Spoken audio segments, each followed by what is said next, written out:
Before we begin, 3 messages.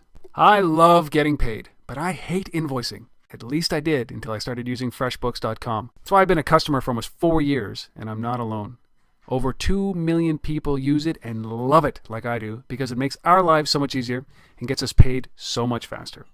And here's a really cool thing that they're doing for Untethered viewers. You. Every week, they're going to give one of you a birthday cake. All you need to do for a chance to win is sign up for a free account and let them know you heard about them from Untethered.tv.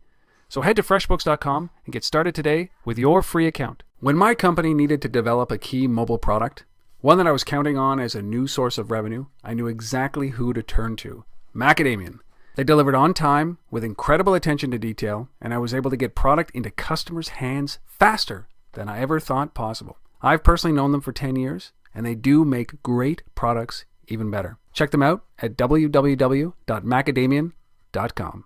Here's a riddle. How do you build native cross-platform mobile applications quickly without having to rewrite code and hire consultants at a huge cost? Titanium from Appcelerator. Called the easy button for mobile application development, it allows you to focus more on what's important, getting product out the door. Join the more than 1.5 million active developers who have created over 13,000 apps at www.appcelerator.com.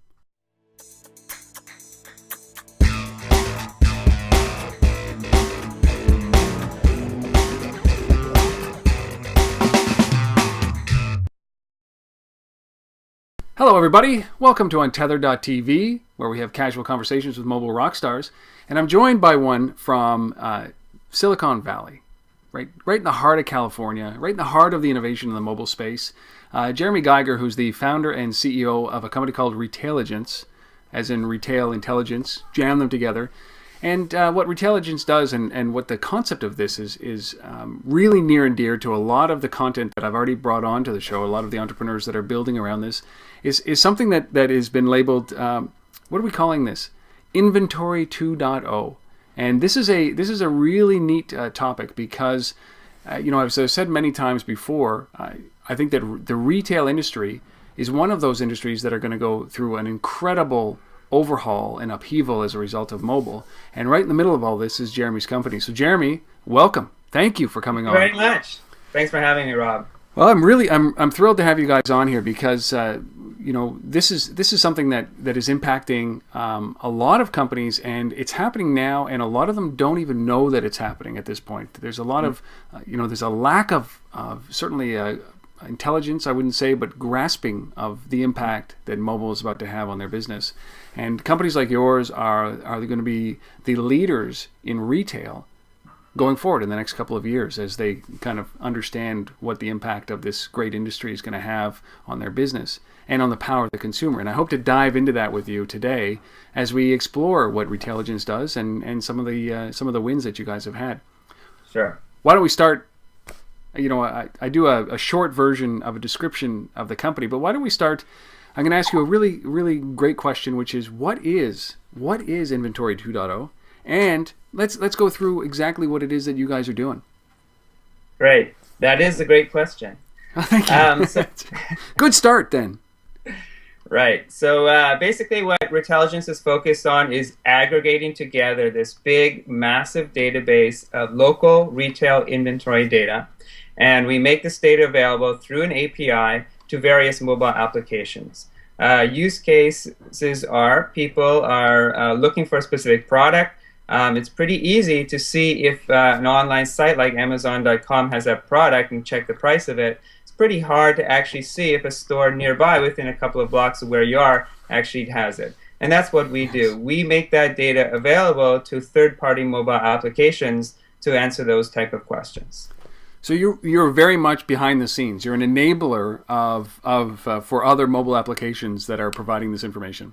That is absolutely correct. There's a stat that 350,000 apps, new apps coming out every day. There's a stat that 70% of those coming out are coming out from new developers who have actually never developed an app before. Yeah. Those guys don't have the time or the bandwidth to be trying to broker deals with 1 million stores in the U.S.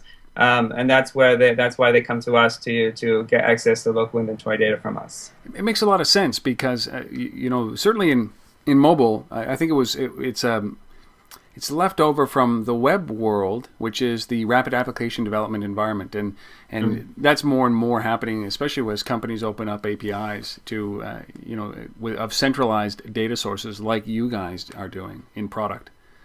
Right, that's true. And today the APIs available are generally more focused on static data, like where's the closest McDonald's, what's the address, and that doesn't change so often. But looking at dynamic data, like what's actually in the store right now, is a tougher nut to crack, and that's why it really hasn't been cracked to date, and that's why we're focused on that. We like hard problems. So let's step a little bit back here. Is that why start this? What was at the very beginning? I mean, you guys have launched this late 2009, so it's been about a year and a half, and I'd say right at that threshold where people started looking at mobile thinking, okay, this is going to be big, this is going to impact everything that we do in our lives. What was the reason for starting this? Right. Well, first of all, my background is in supply chain management and enterprise software integration and connecting to ERP systems and pulling out inventory data for optimizing the supply chain. A lot of times I describe Retailigence as the last mile of supply chain management. Nice. Because supply chain management is all about matching demand and supply. And normally supply chain management ends when you deliver product to a store. And we're aware the store is actually the supply and the consumer is the demand. So sort of that last mile. Yeah. So that's my background. In 2009, like some of the first barcode scanning applications started taking off, like Red Laser. I immediately contacted Jeffrey, the CEO of Red Laser, talked to him, over the phone, and he said, Jeremy, the #1 complaint I get about my application, it has nothing to do with my application. It's that there's no local data. Right. And so right there, it seemed like there was an opportunity, and really it's just blossomed since then. It's really amazing the diversity of applications that can use and take advantage of local inventory data today beyond just simply barcode scanning applications. 100% agree. We start to see some of this innovation happening. I think we saw a burst of it early on in the days when Red Laser came out. We were just talking beforehand about companies like Shop Savvy and Rylan, what he's doing there. But I think over the last maybe 6 or 9 months, the mass entrepreneurial community has obviously shifted their focus onto following in a lot of these innovators' footsteps. So creating applications that do the same thing as every other application does. And I think hopefully the rest of 2011 and into 2012, we're going to start to see even more innovation when it comes to leveraging this data.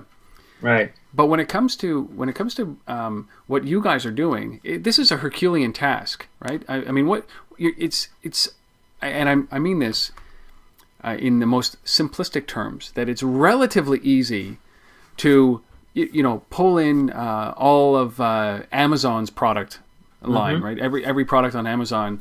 I mean, they've been doing this for a couple of years, or 3 or 4 years actually, where they've built a great API around all of their retail products.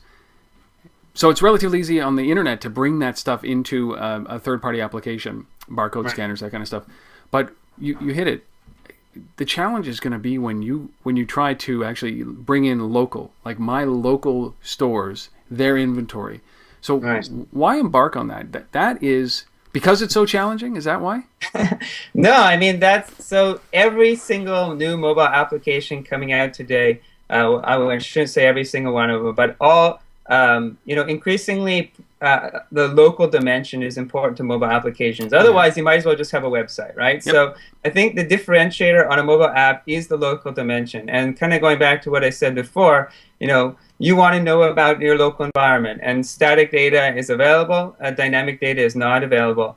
Going back to sort of how you kicked off our discussion, retailers still say that, well, brick and mortars say that 95% of retail spend is still done at brick and mortar. So, e-commerce is only 5% of the market. But you hit it on the nail in the beginning, because mobile is having a huge impact on that 95%. Yeah. And that's really a disruptor. And so basically, if somebody has a high intent to purchase, they're looking to the mobile device, they want to buy a product, they're saying, where can I buy this thing? And the local store doesn't show up, I mean, in the future, they're just simply going to be ignored. It's no longer location, location, location in terms of the street and physical location. It's the location, location, location on the mobile device where somebody's looking when they want to buy something. You played.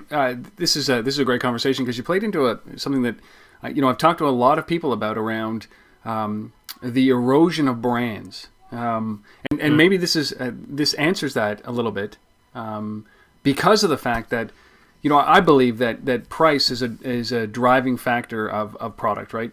And I'm not saying that I'm going to give up on my iPhone or I'm going to give up on a specific brand that I like, but the store that I buy it at is less relevant today. Is that what you're seeing in your world? Well, I think that's true, especially when you are focused on price. I do genuinely believe that as more and more mobile innovation, mobile app development innovation comes about, I think other factors other than price are going to come into play when people make their decisions. And so, I mean, price is the easiest one to compare on, and that's what Laser cracked back in 2009. But as we go on, I think there are other factors that are also important, like convenience, like location, like parking, customer service, whatever it is. All these other factors, and if we can actually incorporate these into applications, and applications can actually provide personalized recommendations to consumers, then I think that there are other factors beyond just simply the price. Yeah, and you're right, and because we've seen this quite a bit. I think you were quoted in an article recently where you said one of the companies that is doing this properly is a company called Best Buy. I know that these guys, along the lines of stores like Barnes and Nobles, or up here in Canada, Chapters Indigo, these guys have been hit hard by the barcode scanning crowd. Right? You walk into some of these stores, and you quite literally, you're in the store, you scan a barcode, and then you find the best price online or around you, and then you leave the store and go and buy that. We're seeing a lot of that. And I know that Best Buy just launched an application that says, okay, look, full disclosure, here's a Best Buy app that allows you to do just that. And if you come up with a price that's better than ours, we'll match it. Right? So these guys are starting to the big retailers who are being impacted by this are starting to get the impact of mobile. But what else do you think you're going to see in this world because of mobile? So I think that it's increasingly going to focus on product discovery and not simply just price comparison. And I can give you a couple of examples. Sure, please. So, for example, let's imagine that, I don't know, you're reading a magazine and you see an advertisement for a new product. The fact that it's a new product means you've never actually seen it in a store before. You don't actually know which store would have it. There's been a little bit of experimentation with QR codes. I think we're getting to the point now where we can actually use image recognition, where you can pull out your mobile phone, you can take a picture of that page through image recognition. It recognizes what product that is. It pings Retailigence. Based on the lat long, the consumer's lat long, you get back a list of nearby stores where you could actually go buy that product or try that product. So I think that's another interesting aspect of mobile and local, where again is not necessarily about price. It's really about convenience and discovery. In fact, yeah. We're also seeing. Okay, go ahead. No. Next example is a good example. Go on. Yeah. Well, I also think that. It's really interesting about, think about incorporating product search with, say, navigation products. So, today, let's say you need a charger for your laptop. What do? You think, okay, what store has it? You think, okay, Best Buy or Future Shop or whatever. You type that into your navigation product.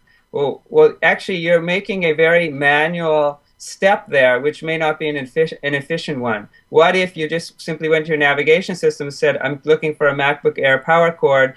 I'm going to this location. Are there any stores en route on the way to that, on the way to work, for example, that actually has that product in stock on the way that's going to, reduce or not add an additional 5 minutes of my time to my commute or something, based on real-time traffic as well. I mean, a lot of really cool, interesting use cases, I think.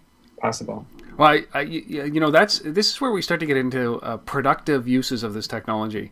Really, from a retail perspective, a lot of people are wondering how this fits into into in-store. Right, that's where we see a lot of focus right now in the retail space is in-store activity, which is drawing attention to I don't know, sales or specific products while you're in the store, or even doing the similar thing to Amazon. Well, you liked this, you'll probably like this as well when you're in there purchasing. But one of the things that we have not addressed is that inventory, that question of how many times do you have to call, how many different stores do you have to call in order to be able to find the product that you're looking for. Right. We've seen some hints of this in localized estate sale applications or garage sale applications or local flea market applications where you can literally say, look, I'm looking for this type of lawnmower, and when it becomes available, notify me, right, when somebody posts it. But what we're talking about is limited inventory. You guys are collecting inventory of product. I mean, that must be a massive undertaking for you guys to be able to do. It is. It requires some really enterprise class, I think, thinking and technology. I think, and that's one of the big differentiators that we have, that our team, my COO, 18 years at Accenture, who's a partner at Accenture. I mean, we understand systems integration, integrating the SAP, Oracle, NetSuite, these big guys. And it really requires such technology to do it efficiently, to do it with high quality. Obviously, the retailers not going to want to deal with something that has risk involved. So, when somebody uses your system to bring in their inventory, you accept it in every format possible. Obviously, you have to be that open. But how do they keep it up to date? Does that fall? The onus fall on them to be able to do that? Right. Well, to clarify a little bit, so we have, for example, standard connectors to some of the biggest inventory management and POS and ERP systems out there. So in that case, our connector kind of takes over. Yep. The retailer basically, they can define in the software, in the connector, how frequently things are updated. So it's totally up to them. The frequency, and they could make it near real time. They may make it initially, very infrequent, like a few times a day or what have you. That's their choice. Because I can imagine having an out-of-date inventory and having people come in looking for the product. That's a disconnect, obviously, and at some point this is either a true technical solution where it's integrated, or it's human failable, isn't it? Right. Yeah. Right. Let me ask about about the business side here, around things like when you started this company in 2009 and you embarked on this and you went out and started talking to people about collecting inventory. This is data points. This is very valuable information because there is a price tag and there's a value on top of the data that you're collecting for the retailers. What was the reception from retailers and inventory control or inventory management systems at that point? Right.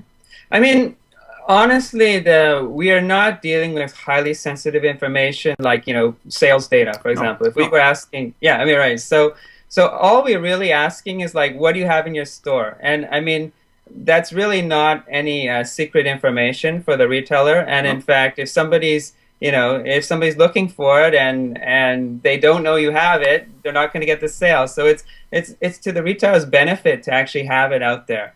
I think really the biggest difference between when we started going out there in 2009, it was really more an issue about just mobile itself, because we were positioning ourselves as all these new mobile apps are going to come out. You want to make sure you're visible in those mobile applications. We can do that. And they were still asking in 2009, like, well, is mobile even relevant? Like, who the heck would actually even open their mobile phone, right?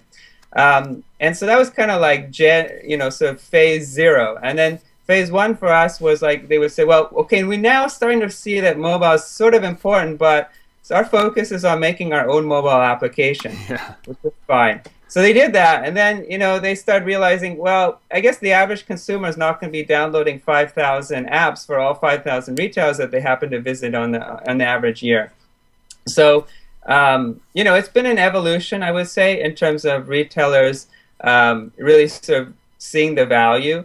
But I think they now really retailers totally do recognize that mobile is important. At NRF this year, they said 69% of retail executives say that mobile is a strategic initiative internally for their company this year, and last year was just 28%. So it's really a significant change. I mean, the big question I have is, what about the rest of them?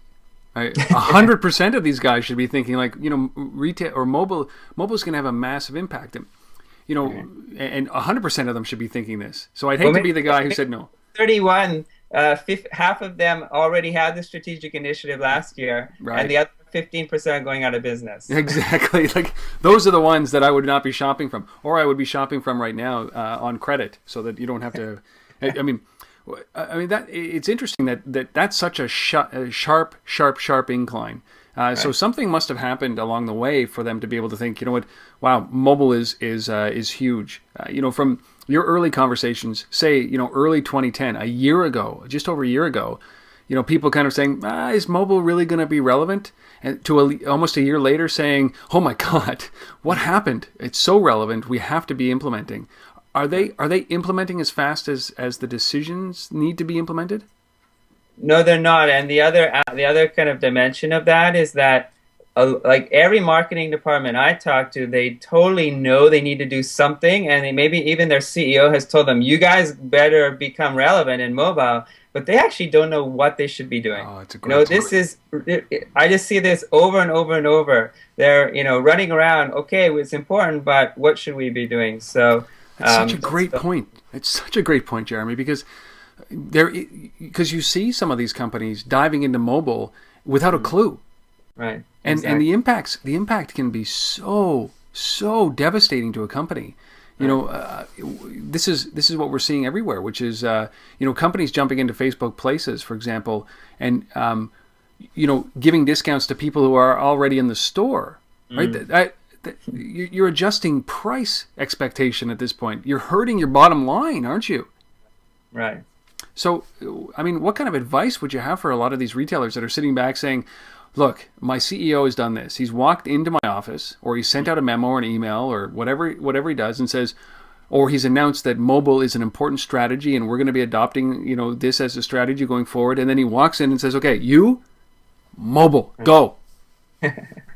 What do you mean, right? I mean, what kind of advice do you have for these people who are suffering through this?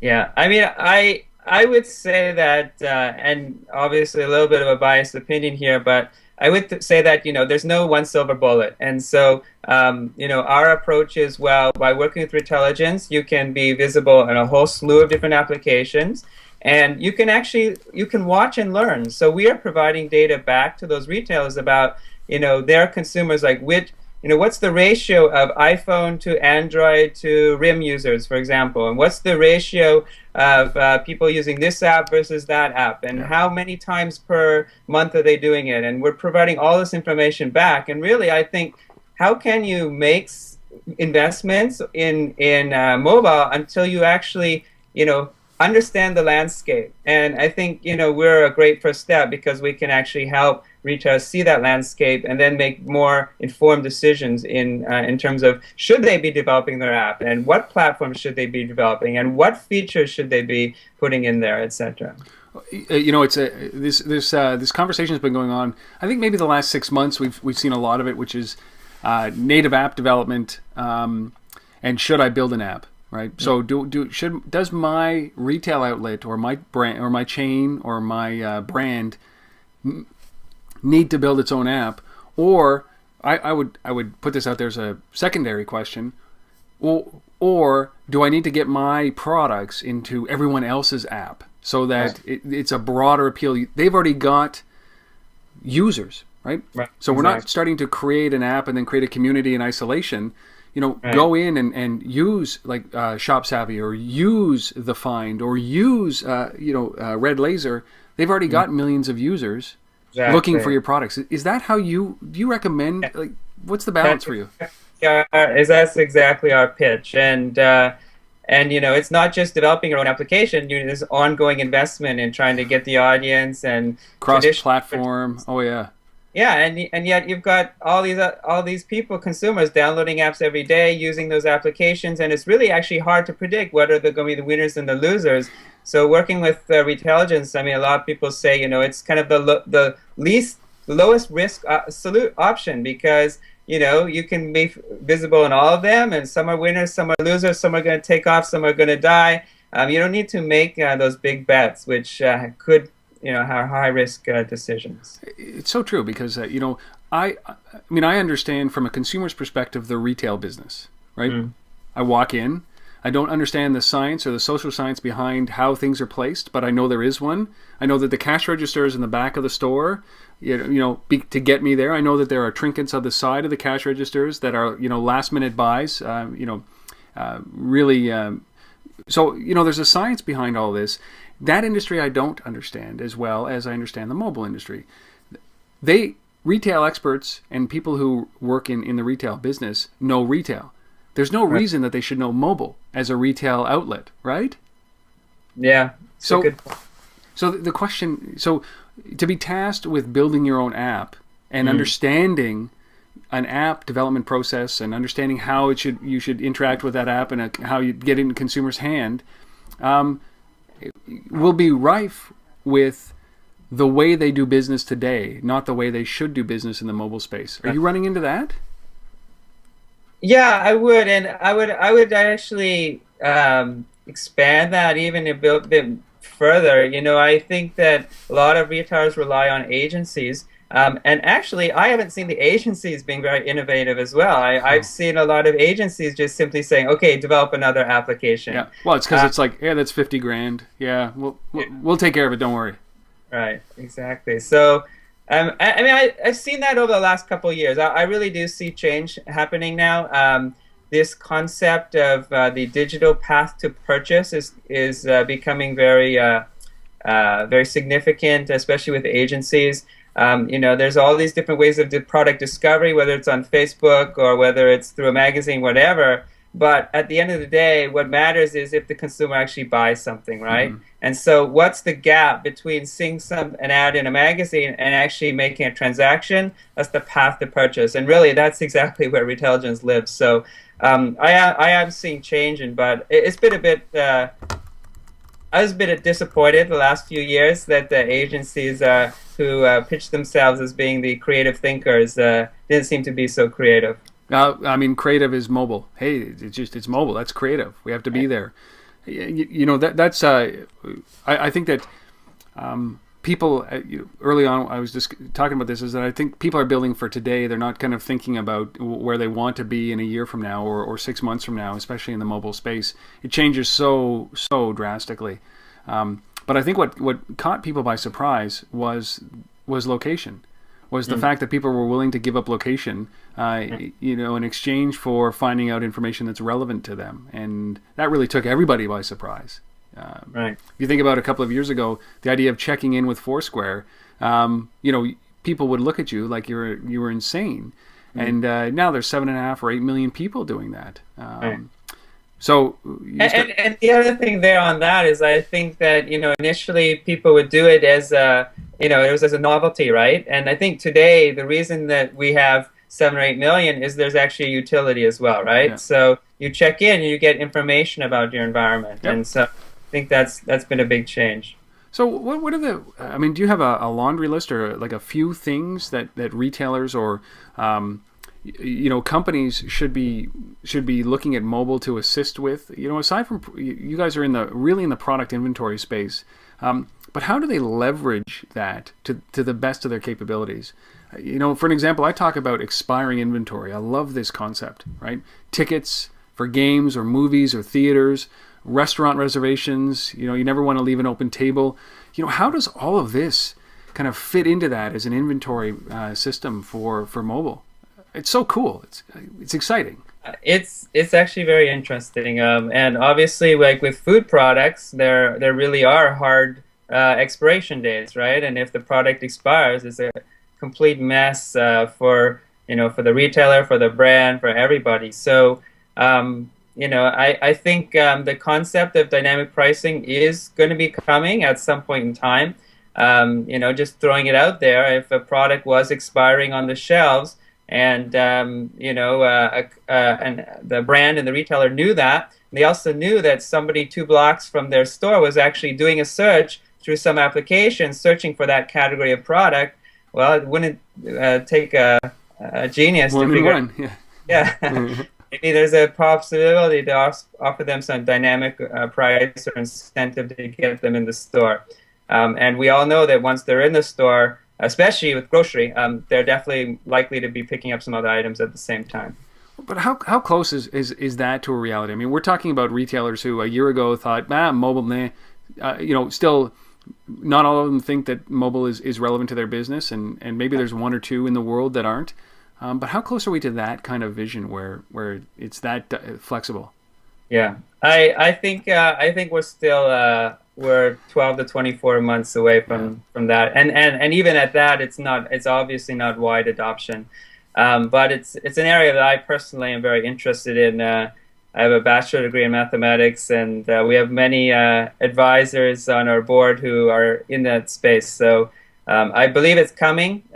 In fact, an anecdote is that when I think 15 years ago, I was reading one of the first issues of Wired. Yeah, I think it's Wired, and I read about this concept of where Coke machines would dynamically price based on how many Cokes are in the machine and like how hot it is out. I remember reading that article. Yeah. Yeah. So, I mean, it's going to come, but man, it's taken a lot longer than I would have expected. That's right. It's like that was 15 years ago, and we're still talking about that, aren't we? Right now, I just think about the potential is that this technology, the mobile technology in retail, has really put the power back into the consumer's hands when it comes to decision making. But the problem that you guys are solving is clearly that I have all the control I want over how much I pay for product. Right? There's no doubt about that. I scan barcodes. I look for product. I'll find the cheapest if it's important to me. But how do retailers combat that? They bring it to the forefront that they have that product in stock right now, and maybe the extra $2 that you're going to spend, or $5 or $10, is worth it to you to get that product right away. So this is very unique in the industry. I mean, you guys know that obviously. How did you sell it? Are you guys funded? Like, meaning of investors? I mean, how has this worked out for you guys that you've been here at this point? Yeah, I mean, I think the space we're in is pretty well recognized by investors and retailers as a hot one. There's a lot of complementary trends going on in mobile and local and real-time data related to our space. We're funded by some great investors, funded by DFJ, Dave McClure, Quest Venture Partners, a whole bunch of great angel investors as well. It's been going very well. So, and did you guys launch with funding, or did you launch and then look for funding? Yeah, that's a good question. So in 2009, we graduated out of an incubation program called Founder Institute, and for the first 9 months, I funded the company myself. When we were just about to launch the product, that's when we raised some money, and we officially launched actually at the end of 2010. Okay, so I mean, you literally you held the company together with your bank account for the first 9 months. And was there a reason for that, or was it just that if you were going to go out for funding, it was to make to launch the product as opposed to incubate the product? Right.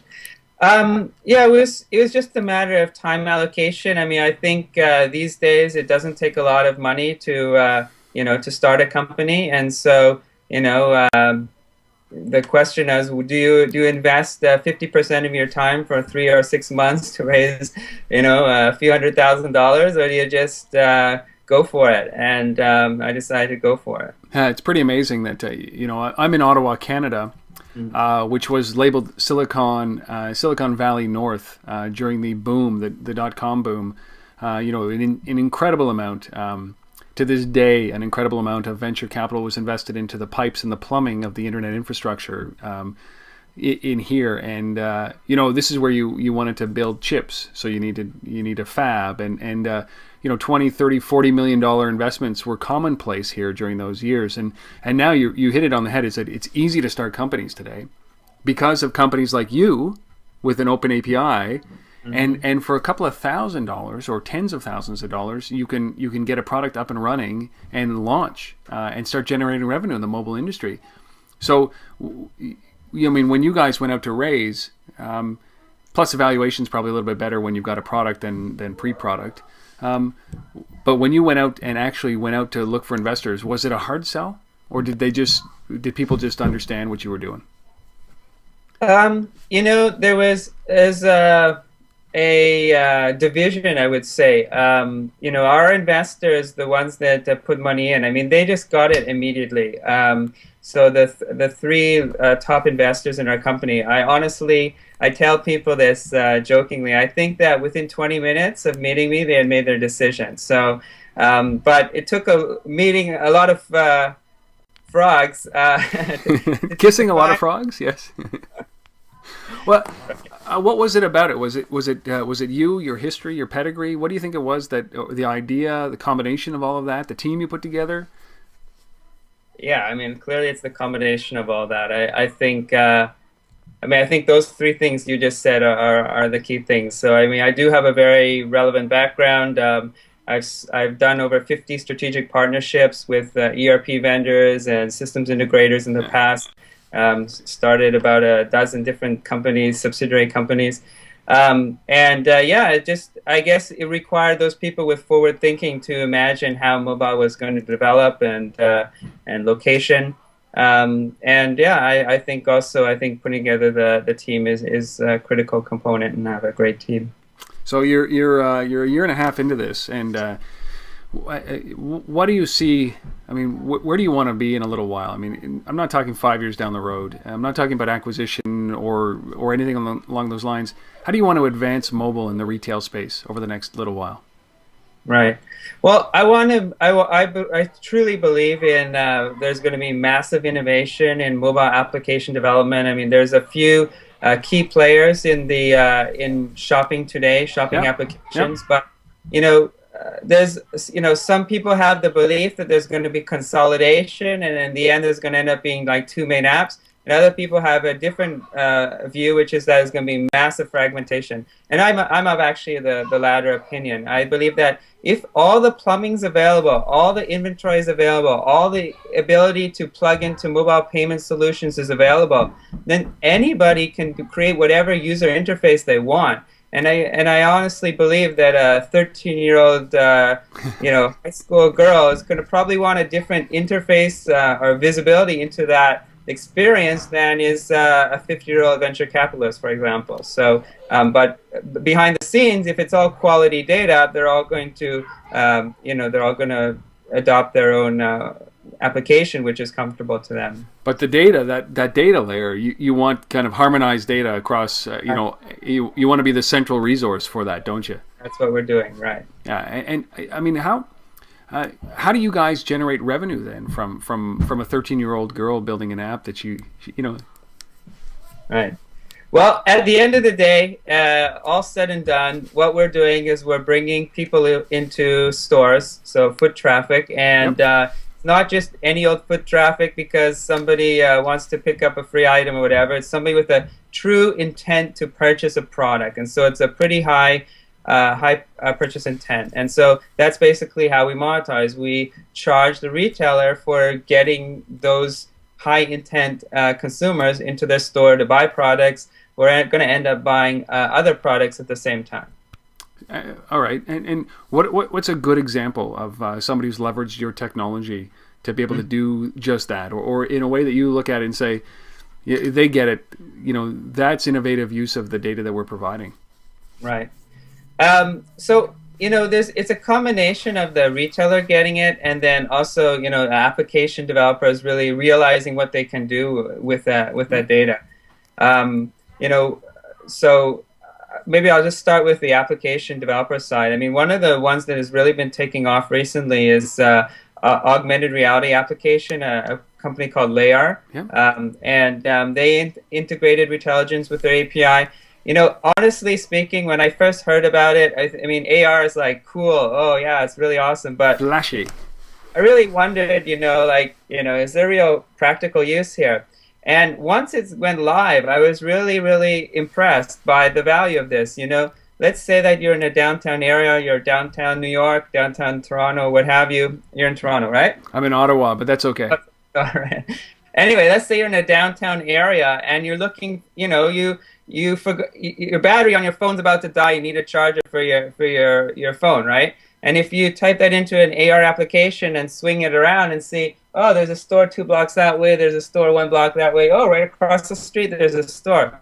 Actually, that's really useful. I mean, that's exactly the information you want, so you can just, run across the street and get the items. So that's sort of the innovation on the app side. I mean, I think retailers really right now, it's they're sharing their data, they're seeing what the application developers do with that, and as they see that, they start thinking about ideas. And sometimes they have ideas for great features that the apps don't have, that we actually take those ideas from the retailers and pass that on to the app developers so that everybody wins, really. Yeah, and I think that's the beauty of it. They're, as we were talking about before, they're retail experts. And they know the nuances or the nudges that they need to do in order to be able to close a product sale. Right. There is that science. So you can see that they bring that information and transfer it over to the app makers, which is a pretty. I love that idea. Yeah. Does that really then kind of level the playing field as in terms of, or could it? Maybe apps are like this. Is that it encapsulates all the best practices, just like Salesforce.com did for the small company. It really allowed you to leverage sales best practices. Mm-hmm. Do you think that application layer, whatever it looks like, kind of accelerates that and makes everybody, whether they know it or not, a retail expert? Yeah, it's a good question. I've never thought about that.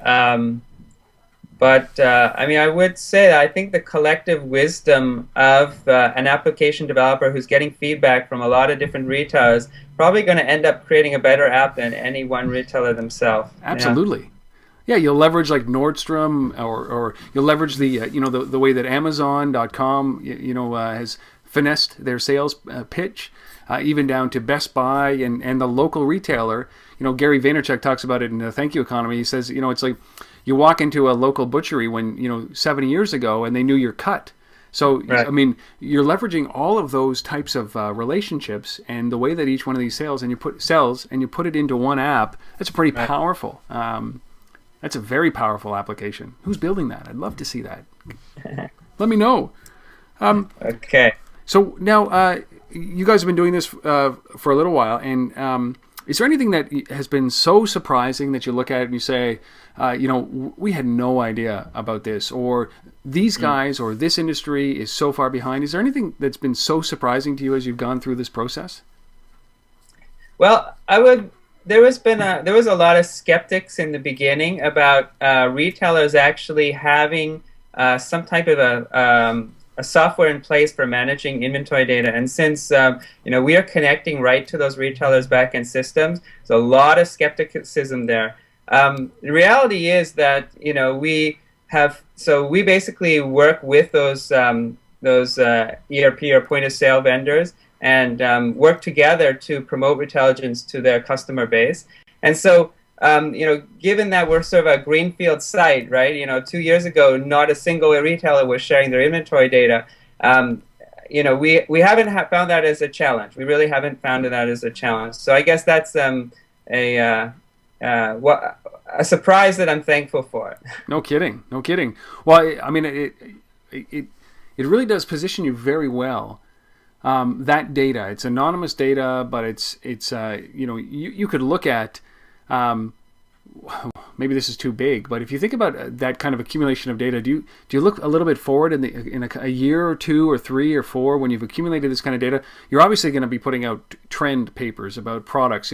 People will be able to come to you and say, listen, we're thinking of putting a new product in this location or in these locations around the world or in North America. What's our history with that product? Or that kind of data is so important, isn't it? Do you see that coming for you guys? Yeah, you actually you have very insightful comment. That's really a reality, and in fact, a lot of retailers have even said to us, I can see, which of my products sell well, but one thing I can't see is what products people are looking for nearby that I actually don't Don't have in have. stock. Oh, awesome. Awesome. Yeah. Yeah, that is so powerful, right? Right. And we're seeing that across all the apps. So if you in aggregate, it's really significant and interesting data. Oh my God. Like the potential for you guys, just from like even, and look, this is speculation and you don't have to answer any of this simply because I think about what you could do is that, you can sell the service as a CPM or whatever, however you're going to do it, and you can generate revenue. But the real power is, hey, listen, retailer on 42nd and 7th, this product has been asked for 90 times a day and you don't carry it, but this guy over here 10 blocks away does. So Right. for a subscription service, I could actually have that kind of retail intelligence Mm-hmm. wherever for every store, for whatever, a monthly fee or a yearly fee, it could tell me what to put in my product, what product to put into my store. Right. Wow. Wow. Jeremy, that's brilliant. I don't know if you're doing that, but that it would just seem a logical step. That's incredible. And fit with our names, so Yeah, it wouldn't does. get too far out of scope, right? It isn't, and just that alone, is a very powerful thing. And I can understand that people giving up inventory. Well, it's not really giving up inventory, but for the greater good, to be able to find out what they should have in inventory. Right. Man, and it can be anything. Liquor stores, beer stores, wine stores, clothiers, hotel. Oh, okay, you know your business. So if people are, you see it, so yeah, I love that's it. I love it. I mean, and anybody who's listening to this or watching this right now, the lights should, the little light bulb should be going off everywhere right now as to how big that this is going to have, or how much of an impact something like Retailigence is going to have on the industry. I mean, and I'm not going to ask you to reveal your strategy. I just, we can move forward on this, but yeah, awesome. It only took me 43 minutes to understand what the investors took 20 minutes to. And, the question let's finish this with a question about or some advice. Bringing it back to starting the company and going through that process, because people are going to do things differently. Maybe somebody's going to try to compete with you out there, but that's you have a unique situation and you've done it in a specific way that's allowed you to succeed, and somebody else is going to do it in a different way because you're not the same people. But what kind of advice would you have about entrepreneurs in the mobile space wanting to start companies that are with this kind of grandiose vision? How do you take that first step? Yeah. Well, I'm a true believer. Just even before I started Retailigence, in partnerships, I really think that like in enterprise software, three guys in a garage really are going to have a pretty hard time competing with an SAP and Oracle, right? So you basically need to partner with the right people and position yourself appropriately. And that's something that we've done with Retailigence. We're partnered with the biggest ERP and POS vendors. And that really gives us credibility. It also gives the retailers really confidence that, okay, this is a small company. Yes, they're growing fast, but hey, they're backed up by this big company that we already work with. So I strongly believe in that concept. And so I think that that's something that a lot of younger entrepreneurs who maybe just graduating out of university, they just love going in and programming. I think I would really advise to really think more strategically about who you want to partner with, who you can do business development with, who can help you get traction. And at the end of the day, in most spaces, there's one or two winners. And so it's really time to market. And that's a quick way of getting time to market, is partnering with the right people. And by partnering, you can also find out the holes that they're really facing, the issues that would really resonate with those partners, and it might differ from everything that you've programmed to date. So, do you recommend to go out and talk to those partners, first with a concept in mind or with a product in hand? It's pretty hard to generalize that question. Okay. Fair Fair enough. And I think it depends on your relationship with that partner. So okay, it's a few variables there.